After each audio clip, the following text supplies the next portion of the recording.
welcome back. Welcome back to the Extraordinary Drummer Show. As you know, I'm your host, Cheron Moore. I always say today. Well, today, I don't know whether I want to call him a master or a legend or an ambassador. I'll just tell you, this guy is loved by everyone. Just a regular guy, Cheron. Just a regular guy. No. This guy is loved by everyone. You all know him. He's a drum instructor. He's an educator. He's an author. I would say, a ambassador. He's a motivational speaker, as we're going to speak about. He's a drummer's drummer, and he's my friend. Will you help me welcome Don Famularo? Hey, Don. Cheron, thank you so much for having me. This is wonderful to be here. Oh, it's trust me, it's my pleasure. So much information. I got to tell you, you probably have one of the best websites I've ever seen in my life. Well, I've got people that help me out, and I do a lot of traveling. Not so much traveling now but in all these years of me traveling to over 60 countries, there's so much information I gathered that I needed to have a website that kind of captured as much as I could. I want to talk about that too. Let me go back and say, welcome to the Extraordinary Drummer Show. Thanks. We spoke about motivational speaker, and I'm going to get to that, but we also said drum instructor and educator, and you teach all over the world. Is it a little difficult with the language and the interpretation, let's say, when you're in other countries? How do you go about maneuvering that? Boy, great question, Cheron. When I traveled and I would visit a different country, if I was in a country where it was a language that didn't understand English as well, I always had a translator. What do you think of that title they're giving you, the ambassador? Cheron, I am so humbled at the highest level. It was given to me actually by Ron Spignardi, who was the creator and starter of Modern Drummer magazine. And when I met Ron many times, he would meet me in different parts of the world. He said, Dom, I meet you in the UK, I meet you in Germany, I meet you in Italy, I meet you in China, I meet you in Canada. He says, you're doing all these different clinics. You're like an ambassador for drumming. So he did an article on me many, many years ago, and in the article, he just happened to mention Dom is like a drumming's global ambassador because of all the countries he travels to. Well, from that article, it kind of stuck. People started calling me drumming's global ambassador, and I said, as honored as I am with that title, we all are drumming's global ambassador. Even yourself, Cheron, by doing what you're doing and making this happen, you now become an ambassador of drumming. So it's a title that I'm humbled with, but I want to share with everyone. Don, what are you going to do one day, guys like me, give a call down to the Nobel people and say, hey, we got a guy. What will you do, Don? If we can bring a greater feeling of life through our music, and if it can happen through drumming, that's what I've been trying to do all my life, just to go out there and make people happy, let them enjoy their passion of playing drums. If they can have fun and then fine-tune their talent and then share their talent, this is a blessing that we all can have. And if we share it, it just bends the world to a better place. Don, I can see that this show would need episode 1 through 7, probably 1 through 9 to cover all you. Let's go back and do a little bit of history stuff. Where are you originally from, Don? I'm from, and I still live on Long Island. Long Island, I'm about an hour drive outside of New York City. And I live on Long Island. I grew up in a town called Baldwin. And at the time, back in the 1960s, when the Beatles hit on the Ed Sullivan Show, and I was 10 years old when I saw this, I was blown away with all these young girls screaming at the band and how great the music sounded. And my 2 older brothers and I, they played guitar and bass. We put a band together, started playing some Beatles songs, and we kind of were pretty good after a while, where people started hiring us. Next thing I knew, we were playing gigs. Here I am, 12 years old, and I'm playing gigs and making money. And I said, wait a second, you mean I just played a job, I had fun playing music, and then they paid me money? It sounds pretty good. I think I want to continue doing this for the rest of my life. And so I have. Dom, tell me, when did you get your first drum kit, and how did that feel? Oh my gosh, sure. When I think about back in those old memories, my dad was a fireman, and the drum and bugle corps was buying some new equipment. So they had a lot of old equipment they were going to get rid of. So when I started playing drums, I was just, I had a broken down little snare drums. So my father brought home a marching bass drum, which was like a 26-inch bass drum by 14. It was this big bass drum that you probably could have slept a family of 7 in that thing. It was huge. And he brought that home. Then he brought home a marching snare drum. There was a field drum, a tenor drum that we turned into a floor tom. And they had a little kettle drum, a little small timpani that had a pedal that was 14 inches wide, that when you stepped on the pedal, the tone changed. So that became a part of my drum set. So it was a kind of a mixture of a lot of different things, but that became my first drum set. And I've got some photos of that drum set, which I laugh hysterically when I see it. Then as I got a little bit better and started making some money playing music, I went to a local store and I bought a red sparkle Slingerland drum set in 1965. And man, that was the coolest thing in the world. It was so great. Tell me about the high school years and then therefore meeting Ronnie Benedict. Well, in high school, I started playing in the high school band, and I started playing drum set with the jazz ensemble, and I was also in marching band. And I started to feel that my hands were starting getting much better as I started playing more. Well, then I met through a dear friend, a teacher by the name of Ronnie Benedict. I was, young. I was about maybe 15 years old. I met Ronnie Benedict, and he was just a phenomenal local teacher. And himself, the other teacher was Al Miller and Charlie Perry. These 3 guys were local teachers on Long Island. But what was amazing about the 3 of them, they lived on Long Island, but they played gigs in New York City.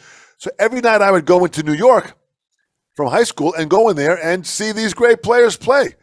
Man, what constant inspiration that was. It was just absolutely a magical time. I can't imagine. I caught a little bit of that towards that end of that period, meeting Art Blakely and some of those guys down at the Village Gate in different clubs, and it was unreal. Let me give you another one. I understand that Joe Morello was very impressionable, a great influence. He really was. Joe Morello was with the band Dave Brubeck Quartet, and the Dave Brubeck Quartet came out in the early 60s with a song called Take 5. But let me throw one more that a great legend, Jim Chapin. Oh boy, this is another guy that was magical. Jim Chapin lived here on Long Island, and he lived further out east from where I lived. So when he went to drive in New York, he would pass my house. So I had met Jim backstage at a Buddy Rich show, and as I was taking lessons with Morello, I then started taking lessons with Jim. And Morello was teaching me a technique called the free stroke, which is what he learned from George Lawrence Stone, this rebound stroke. It's a very helpful stroke, and I teach this to all my students because it really kind of opens up the gates of expression. As I'm studying with Morello, he said, boy, Dom, now you're ready to go to Jim Chapin and learn his molar movement, this molar technique. Now, Jim was a student of Sanford Augustus Moeller, and these great teachers like George Lawrence Stone, Billy Gladstone, Sanford Moeller, I never met those guys. They all died in the 1960s. I was 18 in 1971. By the time I was serious about drumming, these masters were all dead. So when I wanted to learn their techniques, my question actually to Max Roach, when I met Max, if those guys are no longer living, who were their best students? And it was Max Roach that said, you got to study with Joe Morello, the best student under George Lawrence Stone. You got to study with Jim Chapin, who was the best student under Sanford Moeller. And then you got to find Shelly Mann, who was the best student under Billy Gladstone. So I went to Morello, then went to Chapin, then drove out to California and studied with Shelly Mann. This was huge.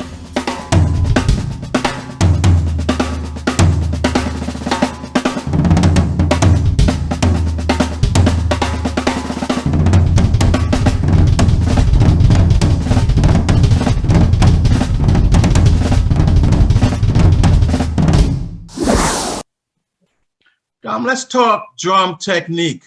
What's your approach to the drums? If someone comes to me who wants to learn technique, I start with letting them understand movement. And that movement might be how that stick lays in your hand. And Papa Joe Jones showed me about flipping the stick in your hand and just catching the stick naturally. And when you catch the stick naturally without squeezing it, that's your technique. That's how you hold the stick. So that's about grip. So once you understand grip, now it comes down to understanding movement. And the first movement that I learned from Joe Morello was this free stroke. It's a rebound. So I want to get the stick to rebound. So it's this concept right here. I'm dribbling this stick like I would dribble a basketball. Now, if I'm playing it from my wrist, when I throw it down, that stroke is one free stroke, and I played it from a full stroke position. Now, if I play it from a half stroke position, I throw it down, the stick bounces up. If I play it in a low stroke position, I throw it down, the stick bounces back to a low stroke position. So that concept of the free stroke was all about rebound. When I went to Chapin, I learned this molar movement. That's this whipping motion. Well, all of a sudden now I'm using that whip, and that whip creates that stroke. The rest of the rest of the bounces, I'm just kind of like letting them float. So that motion was this molar movement. Then they sent me to Shelly Mann. Well, Shelly Mann studied with Billy Gladstone. Billy Gladstone understood finger technique. So what I'm playing right now, only my fingers are generating that stroke. Now, with that movement of finger movement, wrist movement of free stroke, and then molar whip, those three movements I still teach today that allows each student to understand these are different tools used in different ways on the drum set. Dom, let's talk about your credits. I see you worked with B.B. King and with Lionel Hampton. Is that right? It really was, man. Many Tell me, years. what was it like working with Lionel Hampton? Lionel Hampton, first of all, he was a phenomenal drummer. Everyone knows him as a vibe player, but he was a great drum set player. And when he was younger, he used to be a juggler. So not only could he play drum set, but he could juggle the sticks while he was playing inside the rhythms. And I did a couple of rehearsals with his big band, and I substituted for one of the jobs, and it was just like, it was like a high. Because when you hear the songs like Flying Home and all these songs that he was famous for, and I'm playing the drums behind it, it was like this incredible excitement of like, I can't believe this big band sound is just kind of kicking these tunes. And he was such a phenomenal player. His nickname was Gates. They used to call him Gates because Benny Goodman said he swings like a gate. So they called him Gates. So when I met him, I said, Mr. Hampton, it's a pleasure to meet you. He said, oh, please, call me Gates. Let's talk endorsements. What are you doing in endorsements? Heads, drumsticks, so forth. Oh, great, man. Well, you know, Cheron, I'm in my studio now, and behind me, I've got my complete Mapex drum kit. Now, this kit, man, let me go back here. I'll show you kind of what I have. I have a setup in my studio where I can go to different angles and have this set up where I've got a side angle of my kit here. This is an Evolution drum set, and Mapex just makes phenomenal quality product. And these drums sound great. They feel great. The hardware is fantastic I have a Falcon double pedal and a Falcon hi-hat. And this gear is just absolutely great on how they make their drums and their shells. And for cymbals, I've been playing Sabian cymbals now for probably well over 30 years. And I've been with Sabian. They just make some great, great product in what they have. And the cymbals are beautiful. I play the HHX and the Artisan cymbals. And they just sound so beautiful and musical. For sticks, I play Vader. Vader sticks are just manufactured. Alan Vader is the last of the family business that's making sticks. And for heads, I'm playing Remo. I've been with Remo for many, many years. Dom, we do a thing on the show we call Word of Advice. Would you leave a few words of advice for the up-and-comer guys, even the guys at the next level, but that are trying to get traction in this game? Would you leave them a few words of advice? Well, absolutely, Cheron. There are several things that we have to take in if we're serious about this art form. I always say keep your passion burning. First thing is keep that strong desire to want to be a constant student. I am 68 years young. I've been playing drums professionally since the age of 12. That's 56 years of doing this. And I still, to this day, am a student of the art form. I'm still tracking down different drum books and buying different drum books. I probably have about 3,000 drum books in my studio here. It's incredible because that knowledge and information, when it comes into me, it excites me and I keep learning. And year after year, I grow and I change. And if I can keep growing, there's an excitement in that I'm continuing to learn and change and create new ideas that I didn't have before. The first thing is about keeping yourself inspired. Second thing is about hard work. You got to put the hours in. There's no magic pill that you can take that's going to give you good technique. There's no magic pill that you take that's going to make you a great funk player like the great David Garibaldi from Tower of Power. You got to put the time and effort into the craft to study it, research it, practice it, and listen to as much music as you can. Listening is a very important part of the process of learning. And the last part of the concept is to play in as many bands as you can. Put together bands, jam bands in your garage, get together with your friends, keep on playing, keep on experimenting, keep trying these ideas that you're working on, and keep surrounding yourself with like-minded people, your tribe, people that like the music you like, people that are positive and that support you to want to move forward. If there's negativity and someone says, man, you're not that good, you can't make it, well, get rid of that person, move on. And believe in yourself and trust yourself. There were many people along the way that when I said I wanted to be a drummer that could play the drums and make a living playing drums and travel around the world doing this, when I told that to people at the age of 14, they would laugh in my face. Oh man, it's never going to happen. Well, those people, I just said, thank you very much. They said, why are you thanking me? I said, because you just put more fire on my passion to learn more. I'm going to push harder. So we have to be the leaders of our destiny. That we have the control over and that everybody can do. I love that. We have to be the leaders of our destiny. Yeah. Oh, what a quote. Last question here, Dom, and it's the one I usually ask at the end of the show, the guests, the drummers. Dom, what would you want your legacy to be? Well, Cheron, great question. To me, I was asked recently for an interview what I thought the essence of life was.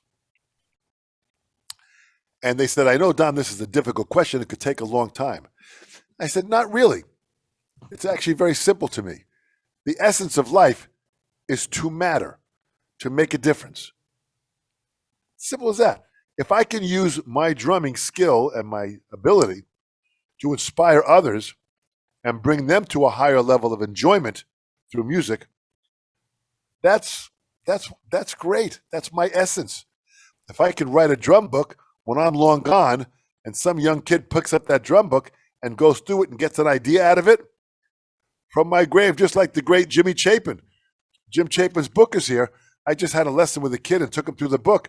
And this kid said, wow, this stuff is really cool. Well, this book was written in 1948. This is a young kid of about 15 years old.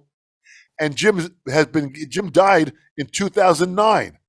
So he hasn't been with us for well over a decade, but yet his vision, his legacy still continues. So if I can reach people and give them joy through the art of music, that would be pretty powerful for my legacy to have. Wow.